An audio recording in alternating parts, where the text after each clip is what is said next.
Experience എന്ന് പറയാം കേട്ടോ. ഒരുപാട് ആഗ്രഹിച്ച ചില കാര്യങ്ങൾ ലൈഫിൽ കിട്ടാതിരുന്നപ്പോൾ ഞാൻ ചിന്തിച്ചിട്ടുണ്ട്, കുറച്ചവനെ എനിക്ക് എന്നോട് ഒട്ടും സ്നേഹമില്ലല്ലോ എന്ന്.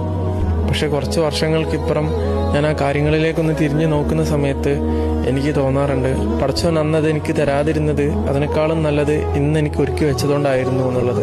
എന്നെ നല്ല ക്ഷമ പഠിപ്പിക്കാനായിരുന്നു എന്നുള്ളത്. അർഹതയില്ലാത്തവർ നമ്മുടെ ലൈഫിൽ ഇങ്ങനെ പറ്റിപ്പിടിച്ച് നിൽക്കുന്ന സമയത്ത് നല്ല കാലം വരൂല. അത് വേറൊന്നും കൊണ്ടല്ല, ആ നല്ല കാലം പടച്ചവൻ ഇങ്ങനെ കുറച്ച് മാറ്റി വെക്കുന്നതാണ് അവർ പോകാൻ വേണ്ടിയിട്ട്. ആ നല്ല കാലം കുറച്ച് സ്പെഷ്യലായിട്ട് നമ്മൾക്ക് വേണ്ടി മാത്രം പടച്ചവൻ ഇങ്ങനെ കാത്തു വെച്ചിരിക്കുകയാണ്, നമുക്ക് വേണ്ടി മാത്രം അനുഭവിക്കാൻ.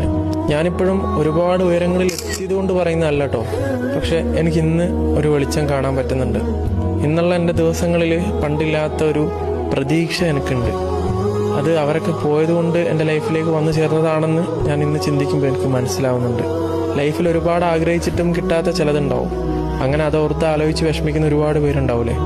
അവരോട് എനിക്ക് പറയാനുള്ളത്, ആഗ്രഹിച്ചിട്ട് ചിലത് കിട്ടാതിരുന്നതും മോഹിച്ചിട്ട് ചിലത് ജീവിതത്തിലേക്ക് വൈകി വരുന്നതും എന്തിനു വേണ്ടിയായിരുന്നു എന്ന് തിരിച്ചറിയുന്ന ഒരു ദിവസം നിന്റെ ജീവിതത്തിൽ വരും. അന്ന് നിനക്കെല്ലാം മനസ്സിലാവും, ഉറപ്പായിട്ടും മനസ്സിലാവും. Be patient.